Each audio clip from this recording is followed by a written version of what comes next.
I had just had it in my mind that I needed to get myself, and I would say this to myself, that I needed to become somehow like the most powerful version of myself, the most potent kind of version of myself to pull this off. Welcome to the Go Hunt Life Show, hosted by Todd Nevins. This is Todd Nevins, and I explore stories about people that had seemingly normal lives and careers going, but they pulled the ripcord and blew up their comfort bubbles to hunt down their life that they had always dreamed of living. My conversation today is with Steph Jagger, and her ripcord moment was on a ski lift. She was living in Vancouver, where she had built a great life for herself. She was a management consultant for a PR firm and had always chased success in every aspect of her life. When one day she went skiing with some friends, and at the top of the chairlift, she saw a sign that read, "Raise Restraining Device." That line turned into a mantra that would catapult her into a mission of chasing snow for 1 full year skiing around the world. She took out a second mortgage on her house, sold everything she owned except for her ski equipment, and set out to crack open her life. And along the way, she set a world record for skiing 4 million vertical feet in under 12 months. A big thank you to friend, previous guest, and TED Talker, Kimberly Rich, for introducing me to Steph. Have you had your own ripcord moment that forced you to raise your restraining device? I want to know about it. Hit me up at gohuntlife.com. I can't get enough of these stories. Please reach out. Gracias. And now my conversation with Steph Jagger, author of Unbound, a story of snow and self-discovery, starts right after a word from our sponsor. This episode is sponsored by PrintDirtCheap.com. Jeff Chrisman, the founder of Print Dirt Cheap, started his business the way most companies begin, with grit, determination, and a vision. And now, a decade later, he's built his company into an online printing powerhouse. If I've handed you a business card in the last 4 years, it was printed by Print Dirt Cheap. And the decals all over my laptop, they printed those too. They print and ship over 30 categories of printing products, from business cards and decals to banners, company letterhead, restaurant menus, and a ton of direct mail pieces. And they have just rolled out an entirely new website, ensuring that your online user experience to place an order is simple and fast. And when you place that order, use promo code LIFEHUNTER for $10 off. And Jeff has just launched Success Hackers, which is a global group of tenacious entrepreneurs that share the latest tips, tools, and hacks into growing a business. Check it out at facebook.com/Success Hackers. Steph, thank you very much for jumping on the show today. I'm excited to be here. Where are you located in the world? And if you were to walk outside, describe what you would see. Okay, so I'm located right now on a place called Bainbridge Island, which is a small island just off of downtown Seattle. And if I was to walk outside right now, I would see, it's like an arboretum. I would see 3 giant maple trees, a couple of ancient cedars. It looks like a Jurassic Park. Awesome. Oh my God. That's what I would see. How old are you? Are you married, and do you have kids? This is like a good little, this is like a quiz. I'm 37 years old. I am married. I do not have kids. Okay. What is your profession and primary ways that you make money?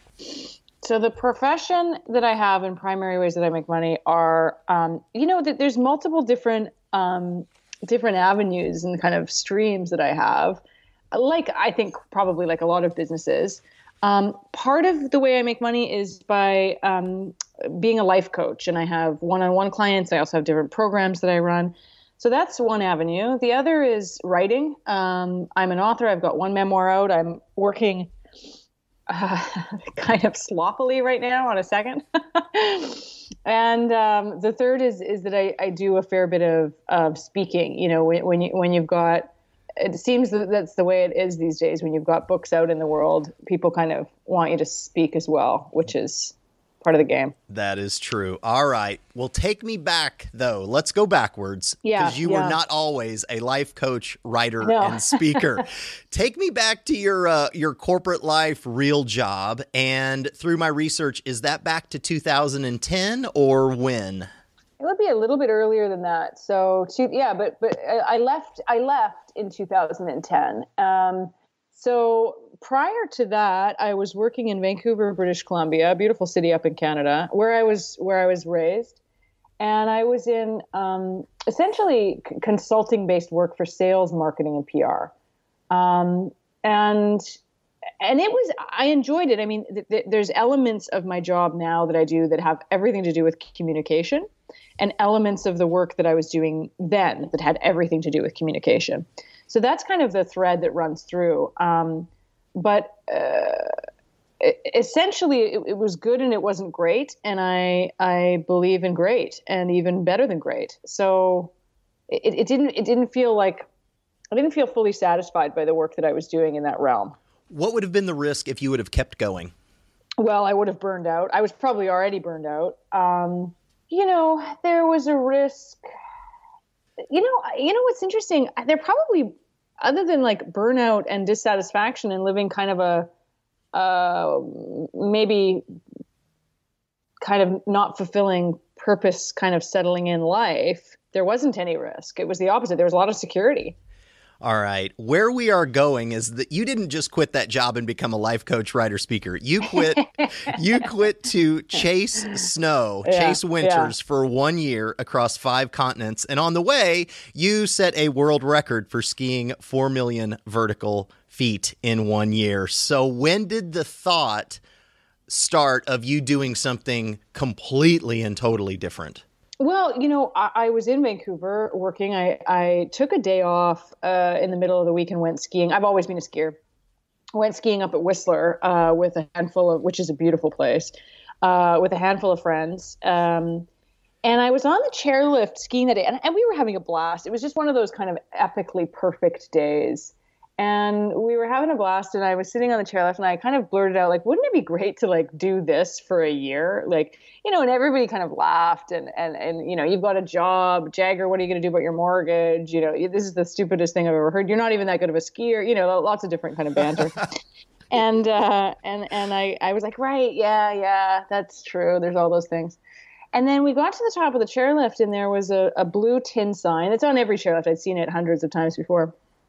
But for some reason, it struck me that trip up the chairlift, and it said "raise restraining device." And I thought, and the sign is meant to like raise the bar that you've put down, the safety bar on the chairlift, so that you can get off the lift. But I saw it and I thought, man, what is holding me back? Like, is it that I'm not a good enough skier? Is it that I don't have enough money to do this? Is it that I've got a mortgage? Like, if I could identify those restraining devices, quote unquote restraining devices, and raise them one by one, is this possible? And lo and behold, I discovered that it was possible. It took some time and some determination and some saving of money and all that stuff. But a handful of maybe a year or so, or a year and a half later after that trip, I was off, and I did exactly what you said. I followed winter around the world. I skied on 5 different continents, and I didn't know it existed at the time, but I ended up breaking a world record for the most vertical feet skied in a year. You didn't even know it. No. I had a goal for how much I wanted to ski, but I didn't know about the record until maybe 2/3 of the way through the trip. When you're okay, oh man, I can't wait to get there. Okay, when that 1.5 year span, and you were planning, you were saving. I'm assuming, like, what were like your most 3 important steps that you did to get you to I quit and I'm out? Right. So the 3 most important, one of them was kind of like a gift from the gods. That there's a small event called the Winter Olympic Games. It's going to happen in a couple of weeks. Yeah, tiny. It was set to take place in Vancouver in 2010. Was it 2010 or was it earlier than that? I can't remember. Anyway, I have an apartment that was like literally across the street from the Olympic Village.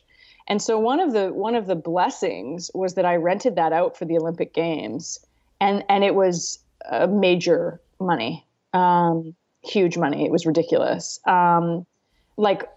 quadruple or quintuple the amount of rent you could get in a month, kind of thing. So that was very helpful.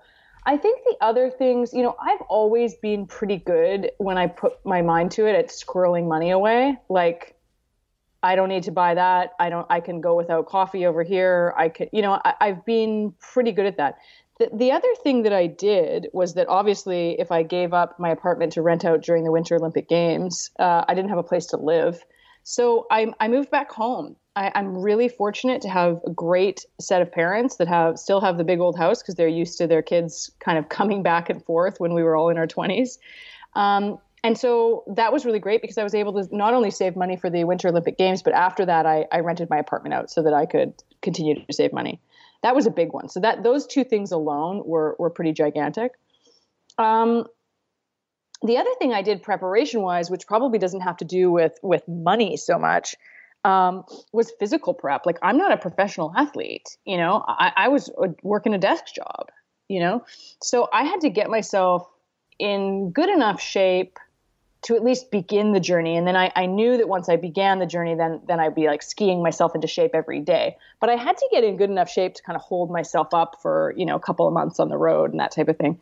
And when I was doing that, I just had it in my mind that I needed to get myself, and I would say this to myself, that I needed to become somehow like the most powerful version of myself, the most potent kind of version of myself to pull this off. And so that was kind of a mantra, like, do I want to go out with my friends boozing tonight to celebrate the Olympics? Or do I want to take on a catering gig, make a few extra bucks, and go to bed early so that I can hit the gym in the morning? Like, it was a real, I just got, fiercely determined about that and kept saying to myself, like, is this activity, is this expenditure, is this whatever I'm going to do, is it going to help me make myself like the most powerful version of me to like go on this trip? And if the answer was yes, then I would do it. If the answer was no, then I wouldn't. The most powerful version of you to go on this trip from a physical perspective is understandable because you've got to pound out the feet, the miles on the slope. So the physical side of it, I get. What about the emotional side of it? Why were you, when you walked into that gym every morning tired for yet another workout? Right. Why? Well, I don't know that I would have been able to answer the question, like, why am I doing this? Yeah. I think the calling of the trip felt so strong to me that I didn't really know why. And I think I was frustrated by that because of course everybody is asking, when you up and quit your decent job and move out of your great apartment and back into your parents' house, people are kind of like, wait, what are you doing? Like, and for me not to be able to, like, oh, I'm going to ski around the world. Like, why? Like, for me not to be able to answer that was very uncomfortable. And it caused me a lot of frustration, but the only thing that I could say was like, I just feel like I have to do this. I just feel like this calling is so strong and I don't know exactly why. Like, perhaps that's why I'm going, is to figure that out. There had to have been a vast majority of the people that you were telling the story to and your dream to thinking you've lost your mind. Like, how did you battle that? Well, I kind of thought maybe I'd lost my mind as well.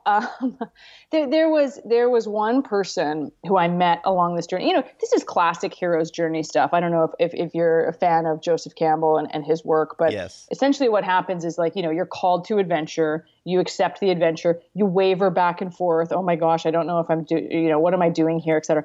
And then the next thing that happens is that, like, your own personal Yoda steps forward, right? Like, there's somebody that comes across that kind of helps you cross the threshold and say yes to this journey. And I certainly had that. I met a guy through a friend, a handful of months into this kind of idea, and everybody I'd shared the idea with had that exact reaction that you said. They were just like, "What are you doing? Like, this is so stupid," and like, what do you mean you're quitting your job? And like, you privileged, SOB. And what do you mean there's not a charity attached to it? How could you be so selfish? Like, all these different reactions, right?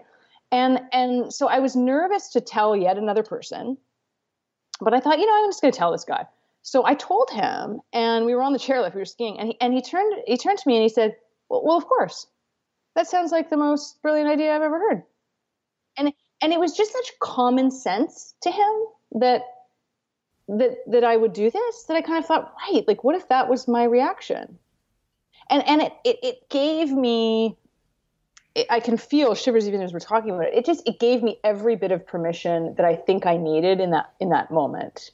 And then, of course, the reason why unfolded on the journey, as it does on any hero's journey. But I think I think that moment with Steph on the chairlift was a big one for me in regards to like, okay, he just handed me a platter of permission, and I have to take it and run, or in my case, ski.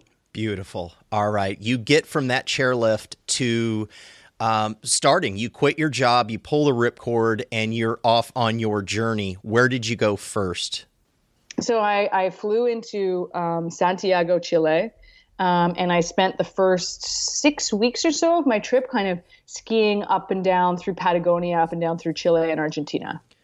How did you map out your plan? Like, you were chasing winter, you're chasing snow. How far did you have your whole year mapped out, and tickets and everything? Well, yeah, because winter and summer and all of the different seasons, travel around the world in a particular order.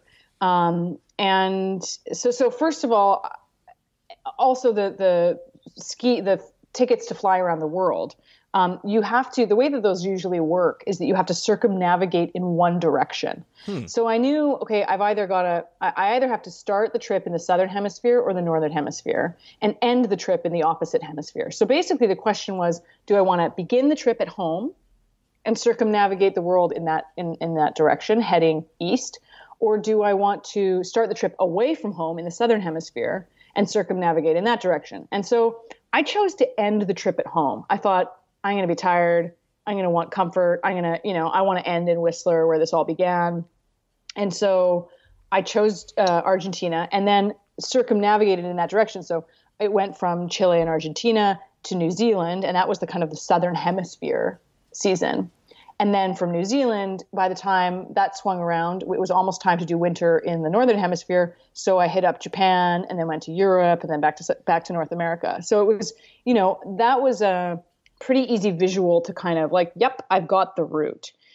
From there, I picked a handful of places that for me had always been kind of dream places to ski. Like, oh, I'd love to ski in Argentina. Oh my gosh, I'd love to ski in Japan. And Chamonix in France is a total must. And I just kind of started filling the picture in a little bit from there.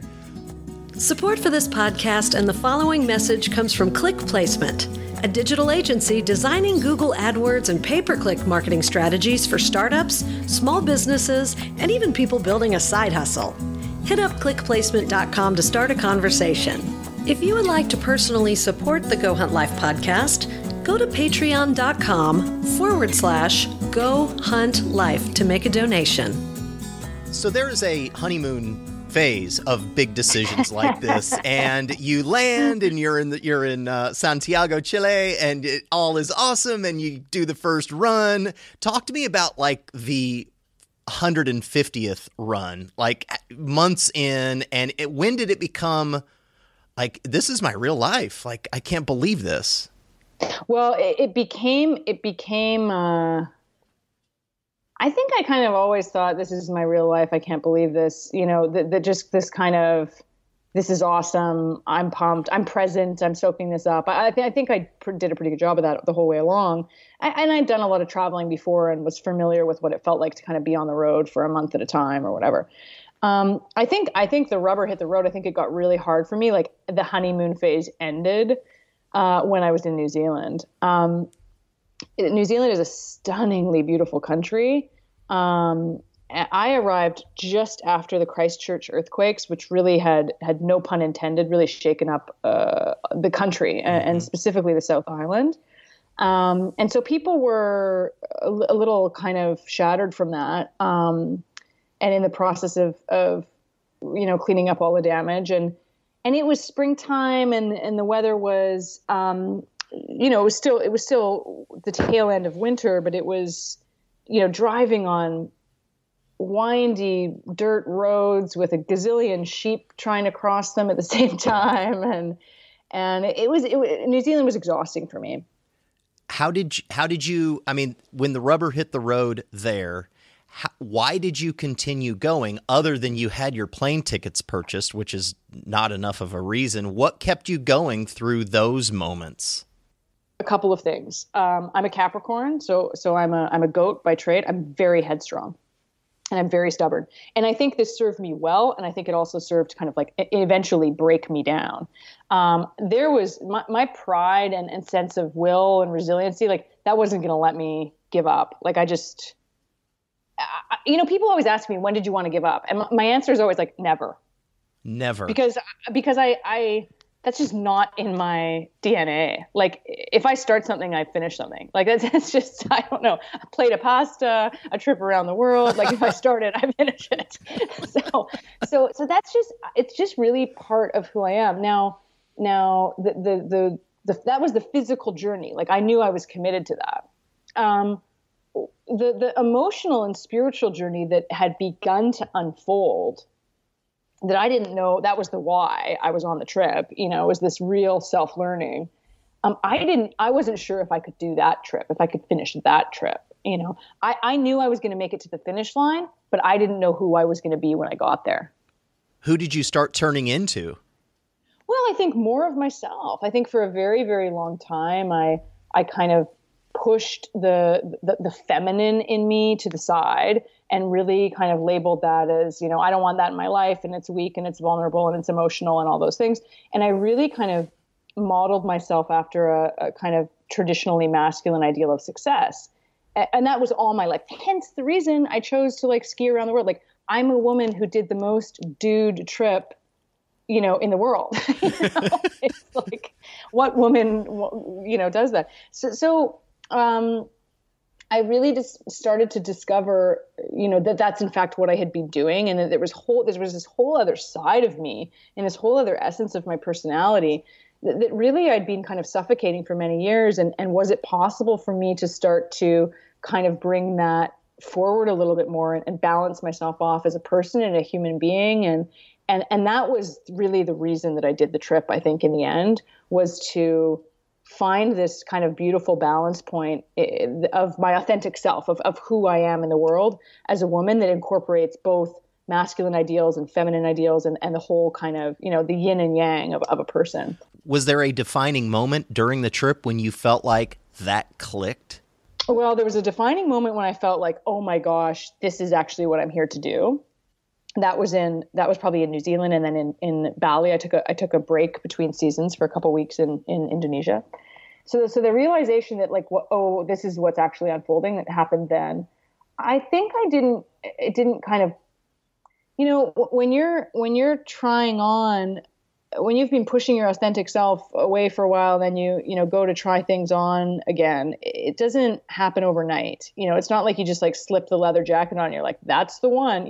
It takes you got to try the suede one on, and you got to try the corduroy one on, and it takes a kind of a while. I don't know that it really clicked probably until I got back to North America. Maybe there was a point in Europe that it felt like, okay, we're this is what we're doing here. This is feeling a little bit more on track, But I don't think it really clicked for me until closer to the end of the trip. And so you did have a definitive end to it. When the trip was, you ended the trip in Whistler? I ended the trip in Whistler. Yep. Yeah. In May of 2011. Yeah. And so you go up the chairlift and you see that sign, raise restraining device. What goes through your head after what you put yourself through and experienced for the last year? Well, at that point, Todd, nothing was going through my head because I was exhausted. You hear about things like, okay, you got your second wind. Like I had to get to a fifth wind to complete this. And when you get to a fifth wind, you have to in order to keep your body going, you have to, it's like hypothermia. Like first let's shut down the heat to your fingertips, then let's shut down the heat to your arms, then it's like first we'll shut down the, brain functioning, then we'll shut down, So I don't know, to be honest, that I was really thinking anything. I was just dead tired. It felt like an accomplishment. It was, it was exciting. But I think it took me a couple weeks or even longer, even maybe a couple months after the trip for me to go man, I did that. Because the very end of the trip, it just was a matter of I hope I can get my feet into my ski boots this morning. Were you sad when it was over? That's a great question. I've never been asked that question before. Was I sad when it was over?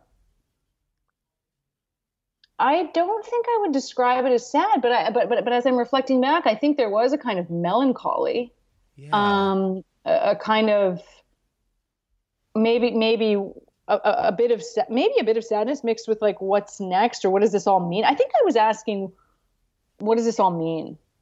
I think that's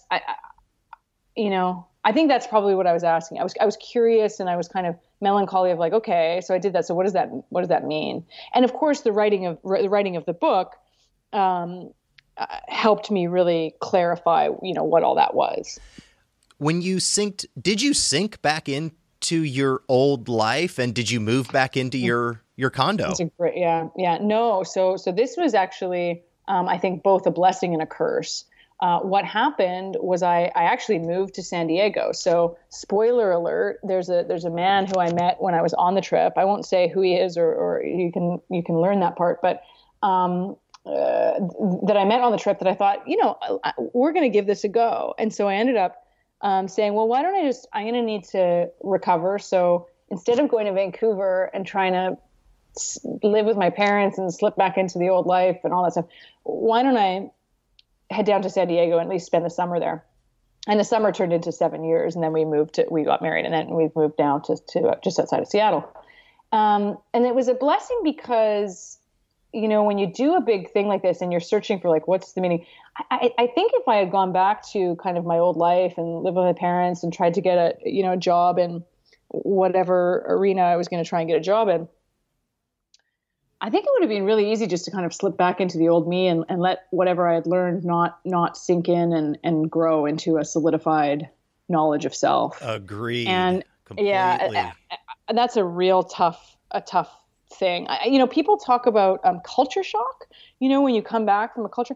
I think what it is it's culture shock, but it's also a shock of what you've learned about yourself when you've been in a faraway land.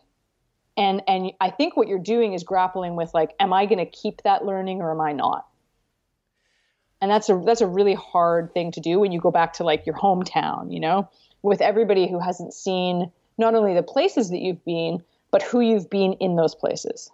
Do you still feel that way when you're only 3 hours away? Do you feel yourself slipping back into that now, or are you way past it? Yeah, it's been a little bit of a dance. I think there's always a little part of me that like slips back into the like, yep, I'm the youngest of four with my siblings, and those different roles when I go home. But certainly I feel a lot more grounded in who I am. I think that the curse side of that was that in a time in my life when I was craving familiarity, I was even though it's the United States versus Canada, it was a different country, and it is a little bit of a different culture, and you do have different peanut butter brands. So there was a lot for me to figure out as I, and how was I going to work, and how was I going to work, and I needed a visa, and there's a lot to figure out, which was for somebody who was exhausted, was a little bit of overwhelm, and that was a tricky thing for me to kind of handle, just for my nervous system to handle. Yeah. But overall, I think it was absolutely the best thing for me. Yep. You also then began writing Unbound, a story of snow and self-discovery, which was you published a year ago. When did you start writing the book? When did you start thinking like, I need to document this? Well, when I was on the trip, I never thought I was going to write a book. But I did have a blog while I was on the trip. And this was 2010. This was, 7 or 8 years ago now. When blogs were like, this was a newsletter to my mom and 2 friends in Vancouver. This wasn't like a huge thing the way that blogs and websites work now. So I did have because I was doing it regularly. So I did have a bit of documentation of the trip. But the idea to write a book about it, almost as soon as I came home, I heard people saying that, oh, you should write a book about it. Oh my gosh, this totally sounds like a book. I just heard it over and over again. And I heard it enough times that it felt like the same thing as the trip. Like it felt like a real calling. Like, okay, like I don't know how to do this. I've never written a book before. I love writing, but like, I guess I've got to do this, and people would ask why, the same question. I don't know, Writing a book is super time consuming and hard, and there's potentially zero payoff at the end. Like what kept you going on your, on your laptop? Yeah, it's the same thing. Like skiing around the world is hard, and there's maybe no potential payoff. And it was really the same thing. I really felt like this is a very strong calling, and I think it took me into a whole other cycle of the hero's journey. So I started writing the book in earnest in 2014. Whoa. Okay. All right. It was a while after the trip. I finished the trip in May 2011 and almost automatically kind of heard people say, you should do this. And I'd write a little story here or there, but I wasn't ready to write anything in earnest for a while. And so January 2014, I started writing and I always love to write when I travel. And I think when I travel, I write probably better. And so I took a trip to visit, the Yoda. I talked about him before. So this Yoda that I had met before my trip, and it was also part of my trip. I took a trip to visit him. He has a place in Israel. So I went for 3 weeks and kind of dove into what I thought was a writing process. I didn't know at the time. And it, very slowly kind of unfolded from there. What part of your book, you wrote a book about your life, your journey, your experience, and that's personal and vulnerable. What aspect of the book was the most difficult to come to terms with and then share? I think I've come to maybe this is me working to protect my ego. I'm not sure, but I've come to understand that these callings that we have, this call to adventure, a call to adventure to ski around the world, a call to adventure to write the book, these various things that we're called to do. I think those callings come from somewhere externally. I'm not sure what I would call that. Is that a message from God? Is that a kind of co-creation with the universe? I don't know, but I think they come externally. And so if they do come externally, then they have everything to do with you because you're like the instrument, the human instrument that's getting them done, whether it's the skiing part or whether it's the writing part or, whatever it is. But I also have come to believe that they have nothing to do with you.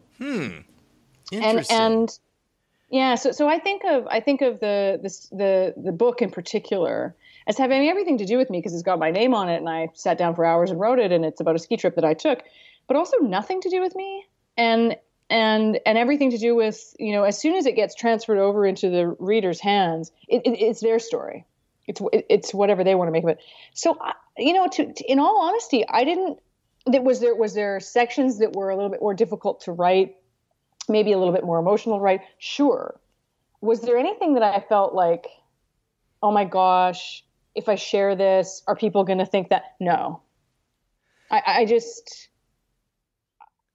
don't think that you can write with that. I mean, you can, but it would be a torturous process to write with those voices in your head going like, well, if you write this about your sex life, then your grandmother is going to think that. And if you write this about your family, then Auntie Susan, who lived down the street, is going to think that. I guess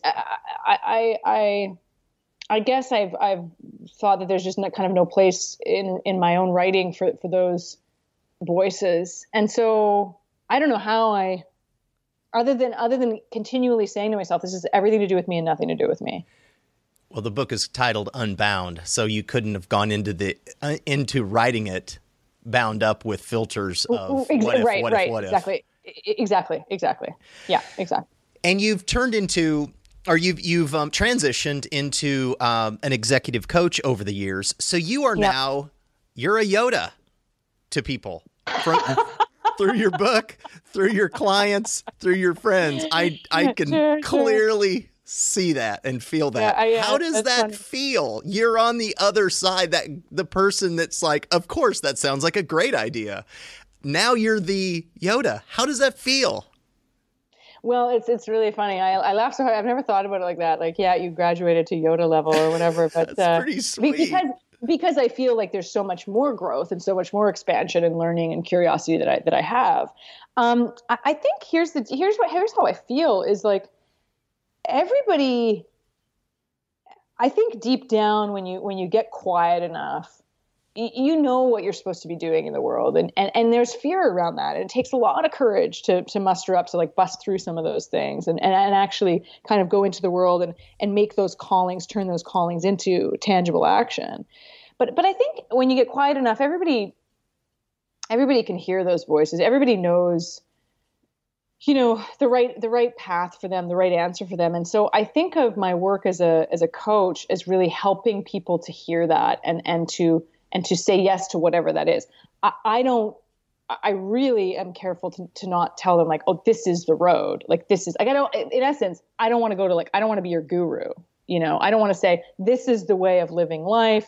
And you've got to go on the ski trip first. And then you've got to, start drinking this type of tea. And then you've got, but I really hope to serve as a guide and as an encourager, for people to blaze their own trail. And giving them permission to do so. Yes. Yeah. And helping them find the permission that exists within themselves as well. But yeah. And that feels great, just to see the people that I work with, to see them, I get notes and emails and obviously, see them on social media or different things that they're doing and thinking like, man, they've come a long way. And that is impressive. And it's a beautiful thing. It's a beautiful thing to watch kind of unfold. What's the coolest feedback or compliment that you've received from your book from a complete stranger out of the blue? I think the coolest thing to hear is like something along the lines of like, how did you know me? Like, this story is my story. And I think when I hear that, what I'm actually hearing is not this story is my story. I think what I'm hearing is when I was writing, I was able to tap into a thread of the universe that when somebody is reading is also reading that same thread, and that it runs through both of us. And in fact, it's different. We have different lives, and maybe you went skiing and maybe you played tennis and maybe you took this whole knitting adventure or whatever it is you're doing. And it feels like I know you, and it feels like we've lived the same life, but only because of that universal thread. So whenever I hear that, I think, man, isn't that cool that the universe somehow is connecting all of these different people through kind of an innate story, through the hero's journey. That is incredibly cool. As I told you before we got started, I ordered the book about 15 minutes before I called you, and I can't wait to get it. Awesome. What are you focused on in the next 6 months? Well, next 6 months are certainly this next book. I've got my one wall in my office is full of sticky notes, and I'm kind of well into a second book, which is also a memoir. Different. It doesn't have skiing in it though. Since the ski trip. Yeah. That's So that's. That'll be a second memoir. And then I've got, obviously things that are kind of continue rolling in my business, different programs and stuff like that. And partnerships with amazing companies like REI. I'm doing a whole event series with them this summer, which will be great on the kind of speaking front. And also just, this has been a real busy couple of years. So I think the next 6 months, we've just moved to this place, Bainbridge Island, like Jurassic Park, as I mentioned. And it really is, it's time to kind of, after being so kind of out-facing in the world the last year with the book coming out, time to kind of like ground down and root in and slow everything down a little bit so that I can hear the callings as they come. If you could go back in time and when you stepped off the ski lift and looked at that sign and give yourself 1 minute of advice at that very moment, what would you tell yourself? Don't hesitate. Do it. That is all I've got for you today. You can find Steph Jagger at stephjagger.com, on Facebook, stephanie.jagger.92, Instagram, Steph Jagger, and, of course, on Amazon, Unbound, the story of snow and self-discovery. Steph, thank you very much for joining me. Thank you. It's been a blast.